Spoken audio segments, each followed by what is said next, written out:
I thought my uncle was my ally until he claimed my success. His own Andy convinced my parents to sue me, and then Hey everyone, I'm Jake, 24 years old. Life took a wild turn recently, and what should have been a high point became a mess I never saw coming. A little background on the people involved here. My uncle Brett is 45, my mom, Lauren, is 47, and my dad, Steve, is 50. Then there's my best friend and business partner, Ethan, who's the same age as me.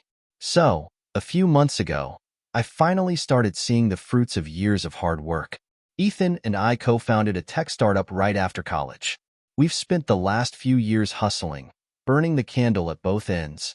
After scraping by with freelance work and practically living on instant noodles, we landed a major investor who believed in our idea.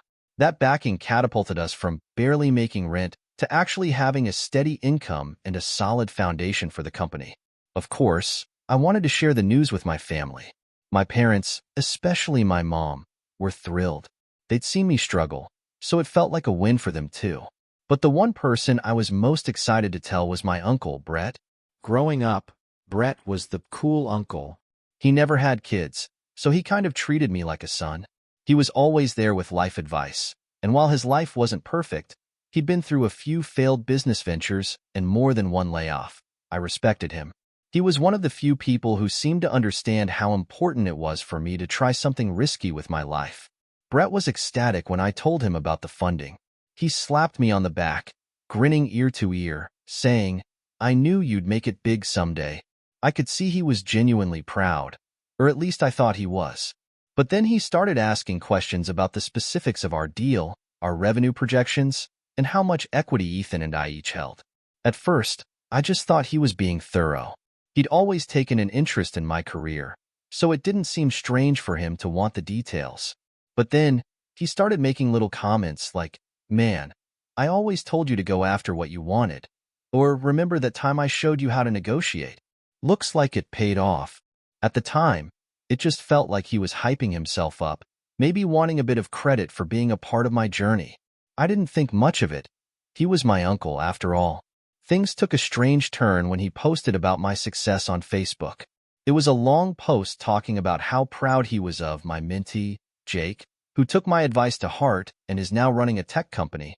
He made it sound like he'd been guiding me all along, which, well, he hadn't. Sure, he'd given me some advice over the years, but he wasn't part of the startup. Ethan and I had built this thing from the ground up, and we'd taken all the risks ourselves.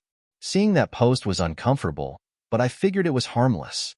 Maybe he just wanted to feel like he was a part of something successful after his own setbacks. I didn't comment or react to it, thinking it'd blow over. But the next few weeks, Brett's behavior got weirder. He started referring to my success in a possessive way, like he'd been directly involved. Whenever he talked to my parents about it, he would say things like, "We really gave Jake a solid foundation, and I've taught him everything I know." I didn't like the way he was framing things, but I thought it was just him trying to puff up his image. That changed when I overheard him on the phone with one of his friends. I was visiting my parents, and Brett had come over too. I heard him talking in the next room, saying things like, "Yeah, Jake's company is doing great, and it's partly because of my guidance. I've always been like a second father to him, you know?"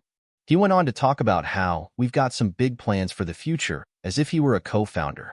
This time, I couldn't just brush it off. I confronted him after he got off the call. I asked him what he was doing, why he was acting like he had some big hand in my company's success. He gave me this look, half smiling, and said, "Come on, Jake. I'm just proud of you. You know you wouldn't be here without the family's support." "The family's support?" I asked, a bit stunned. Sure, my parents had always encouraged me, but financially, they hadn't been able to contribute to my education or my business.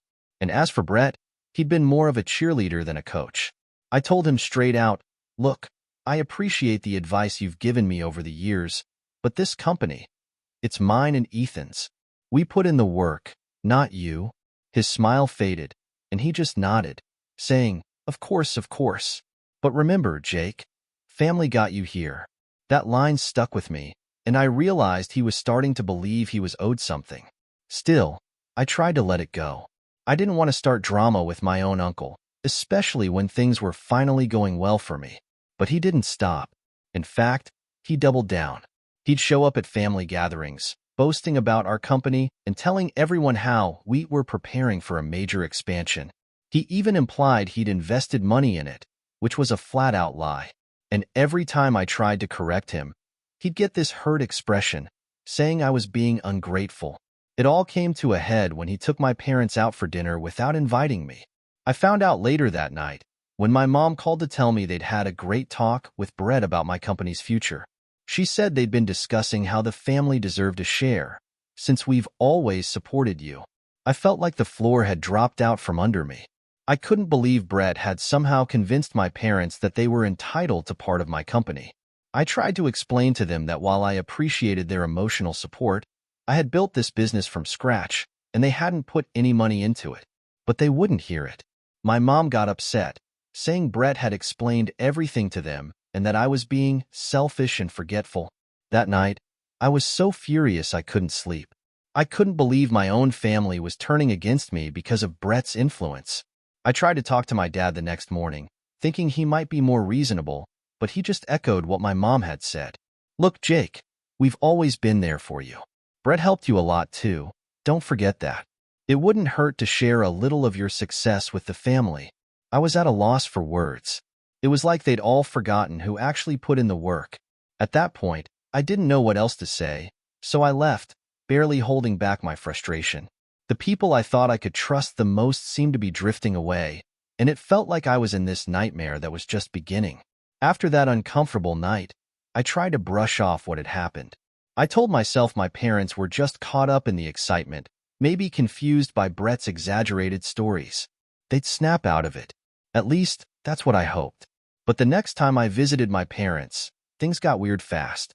My mom, who's usually the let's sit down and catch up type, immediately started with a list of questions. So, Jake, what exactly is your company's monthly revenue now? And how much are you personally taking home? My dad jumped in too, asking, do you and Ethan split it 50-50, or do you each have separate parts? I blinked, surprised. I'd shared general updates with him before, but this level of detail felt invasive. It was like I was being interrogated. I tried to keep my answers vague, just saying, we're doing well, and we're reinvesting a lot of what we make, hoping that would be enough. But it wasn't. My mom's face tightened. Jake, we're just asking because we want to understand. After all, we've been supporting you through all of this. Supporting me? I felt a chill run through me. It sounded exactly like something Brett would say, not my mom. I looked over at my dad, hoping he'd say something that made sense, but he just nodded in agreement. We've been behind you from the start, Jake. Your mother and I and Brett.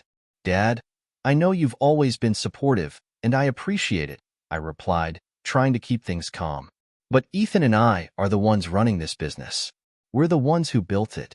You didn't. You didn't contribute financially. My mom's face dropped as if I'd slapped her. Jake, we've done everything for you. We raised you, helped you get where you are. And Brett has been like a second father to you. You wouldn't be here without us. She was tearing up, which only made me feel worse. I took a deep breath, trying to figure out how to explain myself without making it sound like I didn't appreciate them. Mom, I love you and Dad, and I know you've always been there for me emotionally. I'm grateful for that. But the business, the actual company, Ethan and I did that ourselves. It's not something I owe you or Brett. Dad crossed his arms, looking uncomfortable. I don't understand why you're being so defensive. We just want to make sure that the family is taken care of. I wanted to scream. Instead, I said, I've barely even started seeing profits. We're putting most of it back into the business. Mom just sighed, shaking her head, and I felt like the bad guy. After a strained silence, I excused myself and headed home, feeling more rattled than I'd been in years. I didn't know what Brett had been telling them, but it was clear he'd twisted their view of me and the business into something unrecognizable. I couldn't ignore it any longer. A few days later, I reached out to Brett, asking if we could meet up to talk. We ended up at a bar near his house, the kind of place he'd always brought me to, trying to teach me the ropes. As soon as we sat down, he started in with his usual charm, clapping me on the back and ordering drinks, acting like everything was fine. When the waitress left, I decided to cut to the chase. Brett, I don't know what you've been telling my parents, but they're suddenly acting like I owe them something. Like I should be giving them money or a share of my business. He looked at me, all innocence. Jake, I haven't said anything like that. I just pointed out that family's important, that's all. And it is, isn't it? I mean, I've always been there for you. I've given you advice whenever you needed it. It wouldn't hurt you to show a little appreciation. I clenched my jaw, trying to keep my tone steady. I do appreciate you, Brett, but you're making it sound like I owe you part of the company. You're telling people you helped build it, and that's not true. He smirked, taking a long sip of his drink. You know, Jake, sometimes I think you don't see the bigger picture. I've been in the business world. I know what it takes to be successful, and I've been giving you that wisdom for years. If that's not worth something, I don't know what is. I was stunned. Advice is one thing, Brett, but taking credit? Making my parents think I owe them? That's crossing a line. Brett leaned back in his chair, looking almost amused. Jake, your parents are just worried about their future. They're proud of you, and they want to feel secure. They don't want you forgetting who got you here. Who got me here? I was practically whispering at this point, afraid that if I raised my voice, I'd explode. Ethan and I got ourselves here, Brett. You didn't do the work. You didn't take the risks.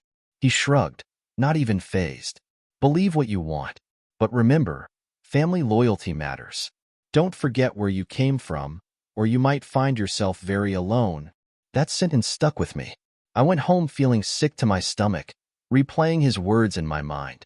It was like he was threatening me, subtly, sure, but the message was clear. If I didn't fall in line, I'd be the one hurting, not him. Over the next week, my parents' questions became more pointed.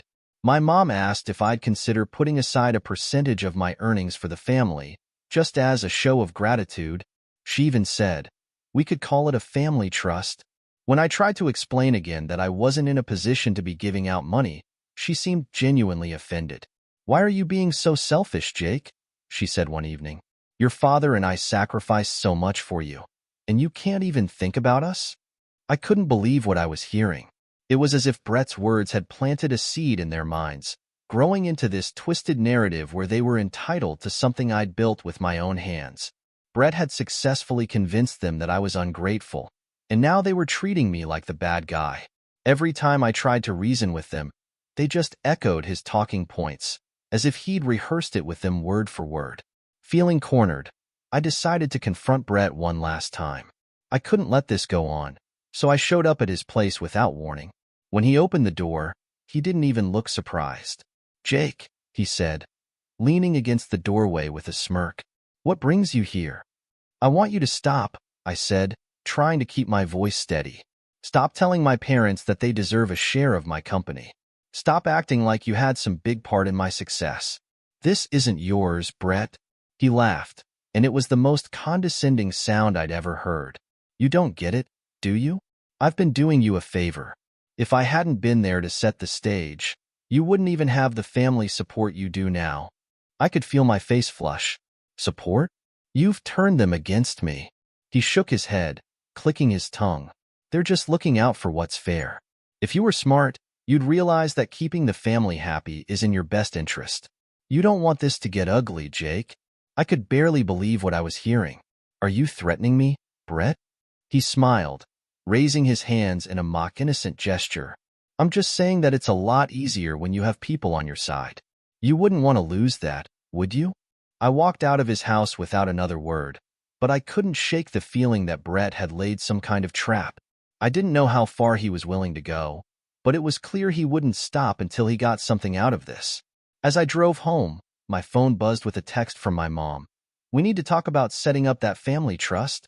We can't keep putting this off, Jake. It was like everything was slipping out of my control. My own family, the people I'd loved and trusted all my life, were siding with Brett, and he had them wrapped around his finger. I couldn't believe how fast everything was unraveling. The realization hit me like a punch in the gut. Brett wasn't just a jealous uncle fishing for attention. He'd turned my family into allies in his twisted scheme to get a piece of my success. And if I didn't figure out how to fight back, I might lose them altogether. The text from my mom, suggesting a family trust, lingered on my phone screen, taunting me. I didn't respond right away, hoping some time would calm things down. But if anything, my silence seemed to add fuel to the fire. A few days later, I got another text, this time from my dad, more direct and chilling. We need to discuss your financial contribution to the family. We've put this off long enough. When I arrived at my parents' house that evening, the tension was so thick I could feel it in the air. They'd already set up a space in the living room with chairs arranged in a way that made it clear they were serious. My mom held a stack of papers, and my dad was seated with his arms crossed, looking grim. Brett was there, too, leaning casually against the wall like he was watching some kind of show he'd been waiting for. Jake, my mom started, sounding like she'd rehearsed this. We love you, and we're so proud of what you've accomplished. But we've made sacrifices as a family to get you where you are. Brett reminded us of everything we did for you. All the support, all the guidance. And it's time we formalize that acknowledgement. Formalize? I repeated, not understanding at first. Then I saw the papers she was holding out to me. I took them, flipping through the pages, and my stomach dropped. They were asking for a formal agreement, an actual legal document that would entitle them to a share of my company's profits. They called it a family agreement, but reading between the lines, it was basically a demand for a cut of my earnings. Mom, Dad, are you serious? I asked, barely able to keep my voice steady. You're really asking me to sign this? My dad leaned forward, his expression hard. Jake, we've supported you since you were a kid. You think it was easy for us? Brett reminded us of all the times we went without, so you could have opportunities. Brett, who'd been watching with a smug smile, chimed in. Jake, family sacrifices matter. You wouldn't be here without them. I felt sick. They'd bought into Brett's version of the story entirely. I'm grateful for everything you've done, but this is a business I built from scratch. You weren't involved in it. My mom's eyes filled with tears, and she looked at Brett for reassurance. He nodded subtly, encouraging her. Jake, honey, we're not trying to hurt you. We just want to make sure you remember who was there for you. We've been talking, and it seems like a fair way to honor our support. It doesn't have to be a huge percentage, just a little something to show you understand. It felt like the walls were closing in. I couldn't believe this was happening, that my own family was acting like I'd somehow cheated them by building a successful business. I looked at Brett, who wore a carefully neutral expression, as if he were just a bystander. But I knew this was his doing. He'd planted these ideas, made my parents believe they were owed something. I took a shaky breath, trying to stay calm. Mom, Dad, I can't sign this. I've worked hard to get where I am. You know I have. And Brett, well, he's twisting things. I don't know what he's told you, but it's not true. He hasn't done anything to help me build this business. My dad's face went red, and he practically spat his words. That's enough, Jake. You think you got here alone? Without the sacrifices we made? Without the guidance Brett gave you? Dad, Brett hasn't done anything but take credit that isn't his. I said, louder than I'd meant to. I could feel my anger bubbling over, but I didn't want to let it get the better of me. I didn't want to give Brett the satisfaction of seeing me lose my cool. But Brett just chuckled, crossing his arms. Jake, if you're so set on disrespecting your family, maybe we need to take this to another level. Maybe you should talk to a lawyer about what it means to be fair. I looked at him, stunned. A lawyer? You're threatening me with legal action? Not threatening, he said smoothly. Just exploring options. Sometimes family doesn't see eye to eye. A legal agreement could clear up these misunderstandings, don't you think? I couldn't believe what I was hearing. My own family, egged on by Brett, was willing to go to court if I didn't agree to give them a share of my company.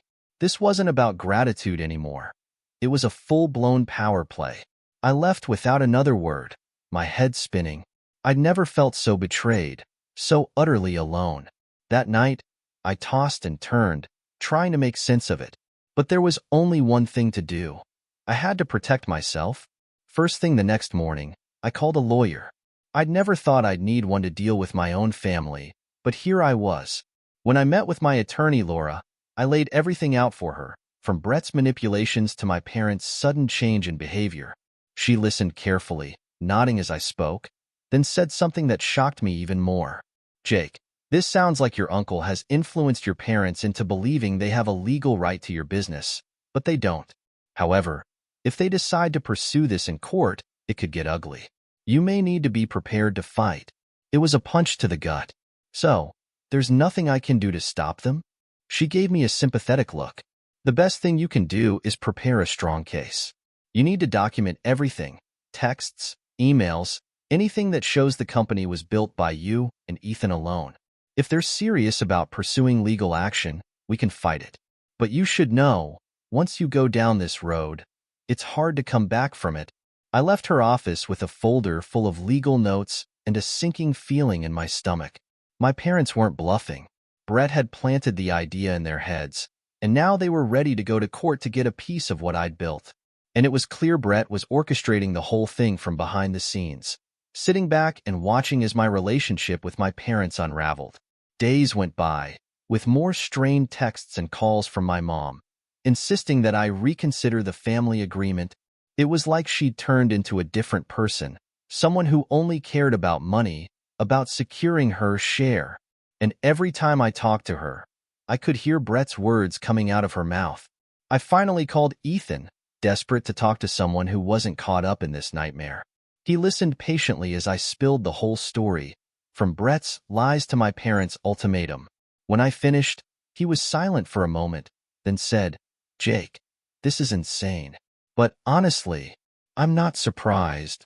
"What do you mean?" I asked, taken aback. "Man, I've never liked Brett," he admitted. "You know that. I always thought he was kind of a leech, someone who wanted credit without doing any work. But this is next level."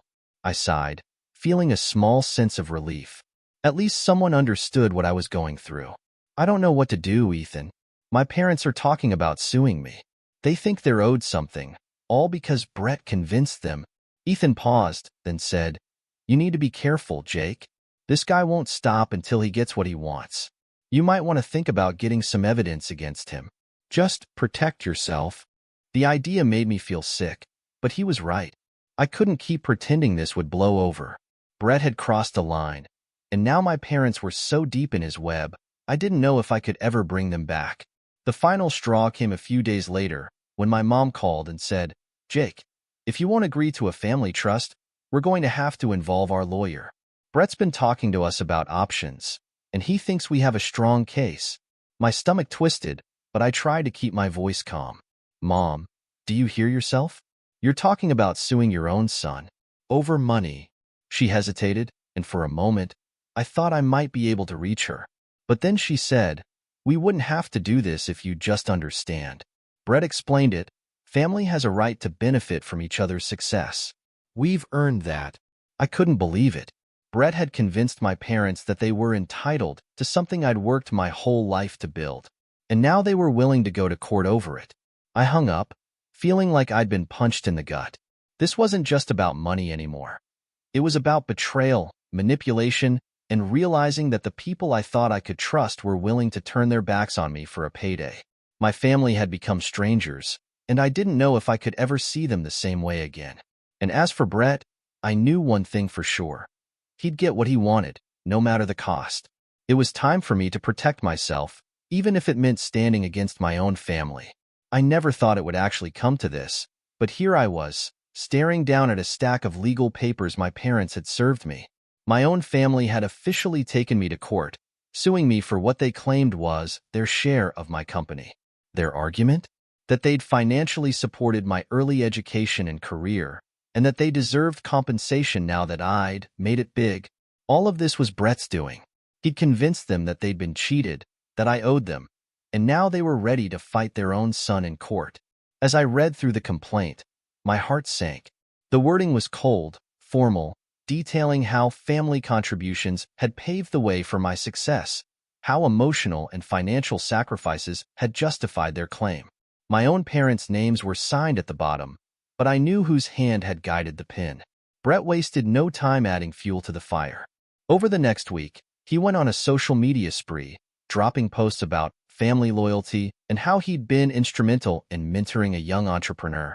He posted photos of us together from when I was younger, captioning them with things like, "Proud of this kid's success, and glad to have guided him every step of the way."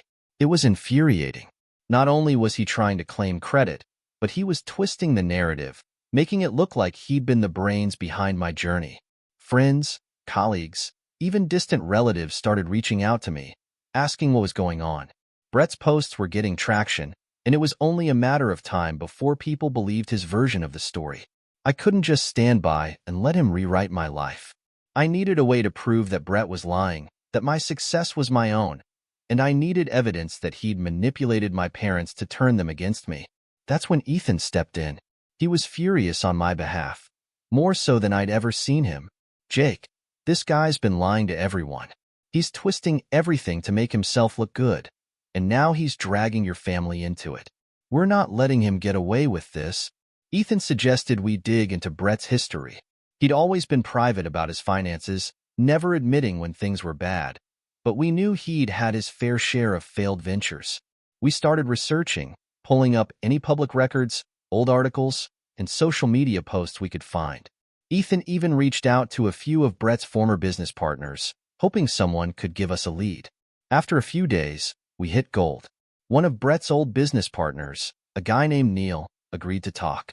Neil had worked with Brett on a project that had fallen apart a few years back.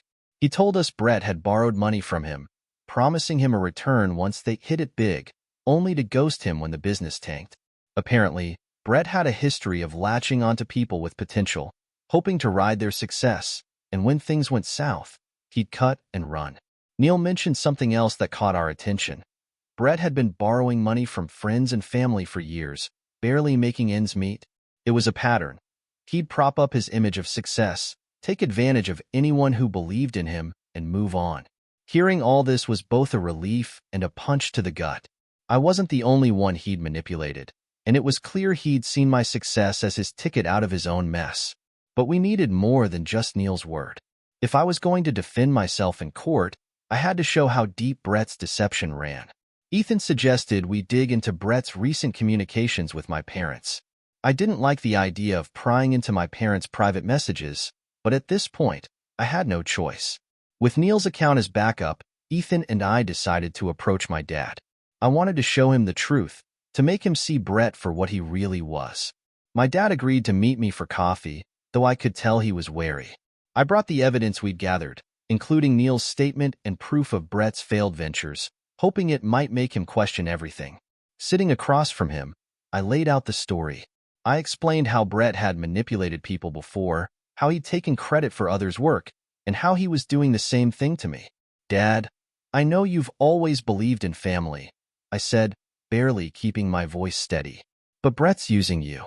He's done this to other people, people who believed in him. He's just after my success because he couldn't make it on his own." For a moment, I thought I was getting through to him. He looked down at the evidence, frowning, like he was really thinking it over. But then he sighed, shaking his head. "Jake, this doesn't change anything. Brett might have had his own struggles, but he's family, and he's made us see how much we've done for you. This lawsuit, it's not just about him. Your mother and I feel like we deserve something, too." My heart sank. He was too far gone, too wrapped up in Brett's narrative to see the truth. I felt the last bit of hope slip away. If my own parents couldn't see through Brett's lies, then maybe I'd lost them for good. I walked out of that cafe feeling emptier than ever.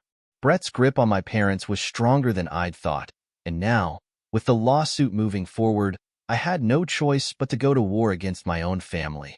I spent the next few weeks preparing with my lawyer, gathering every piece of evidence I could to prove that my business was mine, built without Brett's so-called mentorship.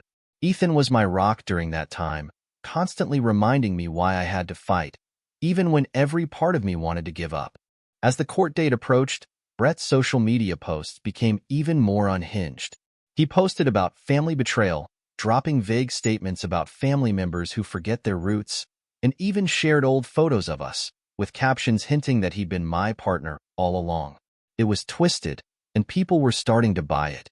He'd crafted this perfect story, and it was like watching a train wreck in slow motion, knowing you're powerless to stop it. Finally, the day of the hearing arrived. I walked into the courtroom, flanked by my lawyer and Ethan, feeling a mix of dread and determination. My parents were there, sitting beside Brett, who had that same smug expression I'd come to hate. I tried to make eye contact with them, hoping for a flicker of doubt, but they avoided my gaze. The proceedings began, and my parents' lawyer presented their case, painting a picture of a family who'd sacrificed everything for their son's success, only to be cast aside when he'd made it big. They emphasized the financial support my parents had provided in my childhood, implying that without them, I'd never have achieved what I had. It was hard to sit there, listening to my own parents describe me as some ungrateful, selfish son who'd abandoned his family. Then it was our turn. My lawyer presented the evidence we'd gathered, testimonies from Ethan, from Neil, from other people Brett had manipulated over the years. We laid out the timeline, showing that Brett had no involvement in my company, no financial investment, no advisory role. We showed his history of failed ventures, his pattern of leeching off others' successes. As we went on, I could see my parents shifting uncomfortably, maybe realizing just how deep Brett's deception ran. But the most damning evidence came when we presented a series of emails and texts we'd managed to recover. They were messages between Brett and my parents, dating back months, where he'd carefully planted the seeds of entitlement, telling them they deserved a share, that I was forgetting them, that they needed to hold me accountable. The messages painted a picture of someone who deliberately manipulated his own family for financial gain, and it was clear that my parents were finally seeing him for who he was. As the evidence mounted, Brett's confidence started to crumble. I watched him go from smug to fidgety, his usual charisma failing him. For the first time, he looked nervous. My parents exchanged glances, and my mom's expression softened. She looked over at me, and I could see a hint of regret in her eyes. The judge called a recess, and my parents approached me, looking torn. My mom whispered, "Jake, we didn't know." Brett made it sound like we were entitled. "We thought you'd forgotten about us." "Mom, I never forgot about you," I replied, my voice shaking. "I love you and Dad, but this isn't fair. Brett used you. He made you believe you deserved something that was never his to give." My dad sighed, running a hand through his hair. "We messed up, Jake. We let Brett twist things. But we thought we were doing the right thing." As I looked at my parents, a mix of anger and relief washed over me. They'd been blinded by Brett's manipulation, but maybe, just maybe, there was a way forward. The damage had been done, but seeing them finally recognize the truth felt like a weight lifting off my shoulders. Brett was a different story. He left the courtroom that day without a word, his mask of confidence shattered. The lawsuit was dismissed. The courtroom had gone silent. The judge had just dismissed my parents' case against me, and as the verdict settled, an odd sense of relief washed over me. I'd won, yes, but it felt like more than just a legal victory. It was closure, a clear line drawn between my past and my future. Brett had slipped out of the room almost immediately, his usual swagger gone. His face was a mix of disbelief and fury, and he hadn't even looked back at my parents or me as he left. He knew that his carefully constructed lies had finally crumbled in front of everyone, and the humiliation was something he'd probably never forgive. I glanced over at my parents, who were sitting quietly, looking as if the weight of their own choices had just hit them all at once. My mom's face was pale, her usual warmth clouded by confusion and regret. My dad looked tired, like a man who'd been fighting a battle he hadn't fully understood until now. I didn't feel anger in that moment, just a quiet sadness for the loss of what could have been. As people began filing out of the courtroom, my mom approached me, her hands shaking slightly. She looked up at me with tear-filled eyes. "Jake, I'm so sorry," she whispered, her voice barely audible. "We let Brett twist everything. We thought we were doing what was best for the family." I took a deep breath, trying to find the right words. Part of me wanted to scream, to tell her how much their betrayal had hurt. But another part of me saw the genuine remorse in her eyes, and I couldn't help but feel a glimmer of sympathy. "Mom, I understand that you believed him, but you have to understand. I built this company with Ethan, from the ground up. Brett never had anything to do with it. and he twisted everything to make it about him. My dad stepped up, his face a mixture of shame and regret. Jake, we messed up. I don't know how we got to this point. Brett, he's family, and he made it sound like we deserved something, like we were just looking out for you. He looked down, avoiding my gaze. We were wrong. The sincerity in their voices was undeniable, but I knew that forgiveness would be a long journey. They'd chosen to believe Brett's lies over their own son's truth, and that wasn't something I could easily forget. I need time, I told them, keeping my voice steady. I need to be able to trust you again, and that's not going to happen overnight. My mom nodded, looking crushed but understanding. We'll give you all the time you need, Jake. Just know, we're proud of you, and we're sorry. With a final, lingering look, they walked away, leaving me standing alone. I watched them go, feeling a strange mix of sadness and relief. For so long, I'd been desperate for their approval, for their recognition. But now, I realized that I didn't need it to be whole. The ordeal had taken a toll on me, but it had also taught me something important. I was stronger than I'd ever known. As I left the courthouse, Ethan was waiting outside, a reassuring smile on his face. He clapped a hand on my shoulder, saying, "It's over, Jake. You did it." I managed to smile, feeling the weight of the past few months lift just a little. "Yeah, thanks for sticking with me, Ethan. I don't know what I'd have done without you." He shrugged, grinning. "Hey, that's what friends are for." Besides, someone had to keep an eye on Brett's antics. We laughed, the tension easing in a way that felt like a release after holding my breath for too long. I felt lighter, as though I'd shed not just a legal burden but a psychological one. Brett's hold on my life, his constant meddling and manipulation, was finally over. In the weeks that followed, I worked hard to move forward, setting firm boundaries with my family. I started seeing a therapist to help process everything, and it was through those sessions that I began to understand just how deeply the ordeal had affected me. I hadn't realized how much guilt I'd been carrying, guilt for feeling responsible for my family's happiness, for feeling like I had to make up for Brett's failures by sharing my own success. Slowly, I learned to let that go. My parents tried to reach out a few times, but I made it clear that I needed space. They respected that, and over time, we started to rebuild a cautious, tentative relationship. It was different now. There were boundaries that hadn't existed before, and they both understood that they couldn't cross them. I was learning to prioritize my own well-being over keeping peace at all costs, and it felt liberating. As for Brett, he disappeared from our lives completely. The last I heard, he was struggling with debt again, though this time, he didn't have any family willing to bail him out. It was bittersweet, knowing he'd finally faced consequences for his actions, but it wasn't my responsibility to save him. I'd spent too long feeling like I had to carry the weight of other people's expectations, and now, I was ready to focus on my own path. My company continued to grow, and with Ethan by my side, I felt confident that we could face whatever challenges lay ahead. The experience with my family had changed me, but in some ways, it had made me stronger.